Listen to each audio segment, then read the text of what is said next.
Pasti pergi mencari selingkuhan. Bab 650. Epa, di mana kakak dan kakak iparmu? Ibu Carson mengirim Epa keluar untuk menjemput kakak iparnya. Dia tidak melihat bayangan kakak iparnya itu, jadi dia menyuruh Epa kembali. Ibu, kakak dan kakak ipar sedang menikmati dunia mereka berdua. Jangan ganggu mereka. Epa berlari ke atas tanpa berhenti untuk berbicara dengan Ibu Carson. Dia bergegas kembali ke kamarnya, menemukan ponselnya dan menghubungi Darwin. Setelah menelpon, Epa menggaruk-garuk kepalanya dengan cemas. Darwin brengsek, aku menghitung sampai 3. Kalau kamu tidak menjawab teleponku, hati-hati. Aku akan kembali memberimu pelajaran. Suaranya belum turun. Darwin sudah mengangkat dan suaranya yang arogan terdengar dari telepon. Membereskan aku? Bagaimana caramu untuk membereskanku? Bagaimana kamu ingin aku membereskanmu? Mendengar suara Darwin, Epa dalam suasana hati yang baik dan jatuh bahagia di tempat tidurnya yang besar, berguling-guling seperti anak kecil. Apakah ada masalah? Suara Darwin terdengar tidak sabar. Kalau tidak ada masalah, aku tidak akan menghubungimu. Epa mengepalkan telapak tangannya. Kalau saja dia ada di sebelahnya, sudah pasti langsung ditinju olehnya. Darwin berkata, kalau tidak ada masalah, aku tutup ya. Darwin, kalau kamu berani coba tutup teleponku, cowok brengsek yang pantas mati itu, dia hanya ingin menghubunginya. Kenapa dia malah ingin menutup teleponnya? Darwin, kalau kamu berani, coba saja tutup teleponku. Cowok brengsek yang pantas mati. Dia hanya ingin menghubunginya. Kenapa Darwin malah ingin menutup teleponnya? Mereka sudah berpisah selama 3 bulan. Saking merindukannya, Epa sampai tidak enak badan. Apakah cowok sialan ini tidak merindukannya sama sekali? Epa, apakah kamu sudah gila? Tidakkah kamu tahu ini tengah malam? Darwin berkata dengan marah. Ternyata Epa lupa tentang perbedaan waktu. Saat itu sore di New York, tapi sudah larut malam di kota pasir bumi. Dia membangunkan Darwin di tengah malam. Dan dia bisa menjawab teleponnya dan berbicara dengannya dengan baik. Itu sudah sangat memberikan dia harga diri. Jika orang lain yang menelpon Darwin di tengah malam, dia pasti akan meledak. Darwin, tiba-tiba hati Epa masam dan dia tersedak dan tidak bisa berbicara. Memikirkan saudaranya yang sikapnya seperti kayu itu. Orang yang begitu dingin, tetapi di depan kakak iparnya yang juga akan memiliki sisi yang lembut. Lihatlah Darwin, pria itu hanya tahu cara membunuhnya, mencekiknya, menyakitinya, dan tidak pernah menunjukkan padanya kelembutannya yang sebenarnya. Dia jelas merindukannya, sangat-sangat merindukannya. Mengatakan dari mulutnya, dia menjadi orang yang gelisah. Bagaimana mungkin dia tidak marah? Darwin, kamu pergi tidur saja. Nona muda akan menghubungimu lagi. Selesai berbicara, Epa langsung mematikan ponselnya. Baru saja terputus, dia menghela napas sambil berkata, brengsek, aku ingin putus denganmu. Sialan bajingan, apakah dia benar-benar berpikir dia satu-satunya pria di dunia ini? Dia kira Epa ini tidak bisa hidup tanpanya. Setelah menutup telepon, Epa menyesalinya dalam sekejap. Sial. Dia tidak bisa hidup dengan bahagia tanpa laki-laki sialan Darwin itu. Dia pasti berhutang makam leluhur keluarganya di kehidupan sebelumnya.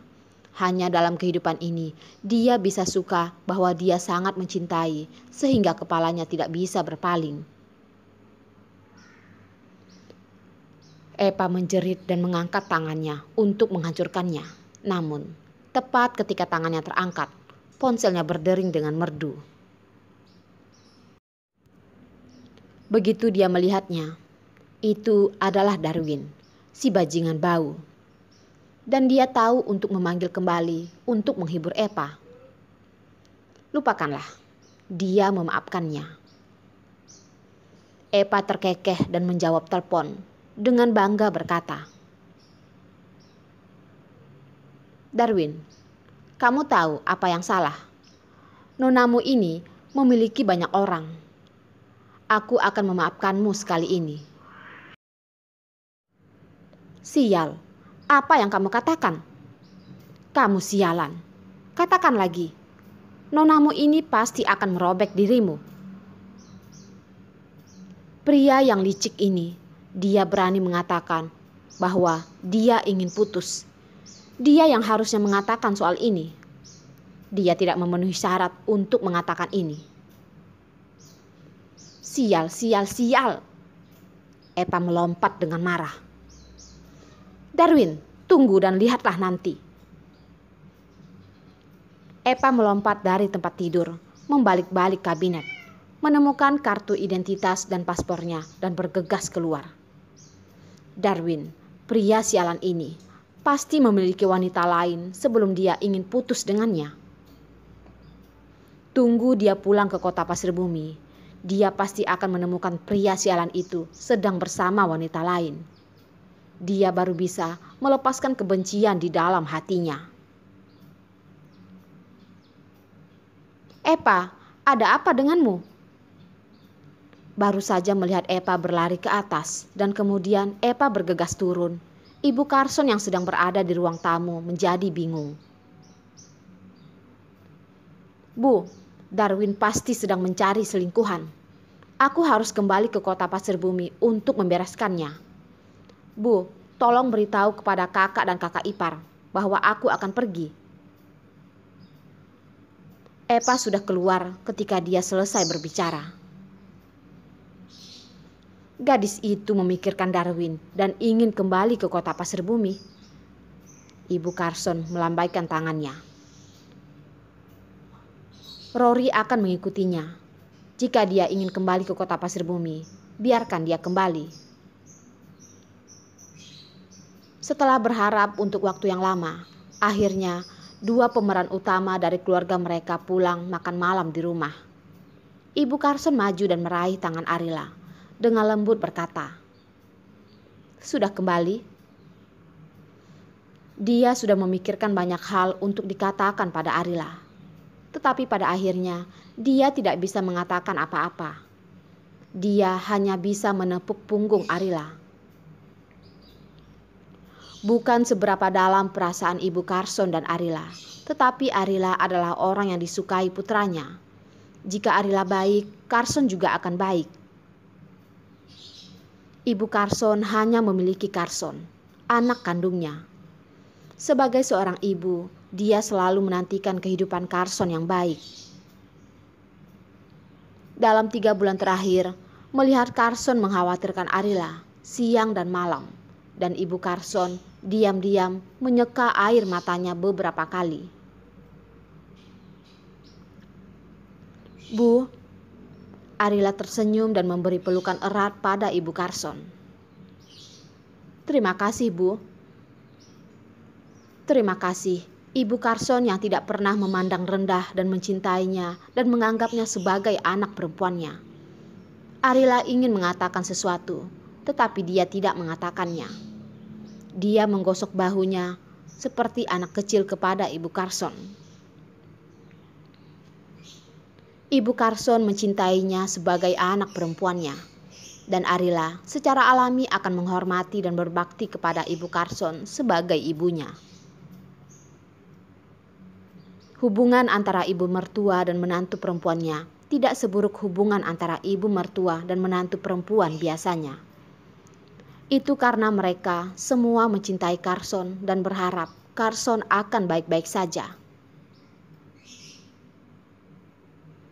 Anak bodoh, kamu panggil aku ibu, jadi kamu itu anakku. Untuk apa sungkan padaku? Ibu Carson pun mengeluarkan jimat yang dimintanya dan menyerahkannya kepada Arila. Ini untukmu. Kamu harus aman dan sehat di masa depan. Terima kasih, Ibu.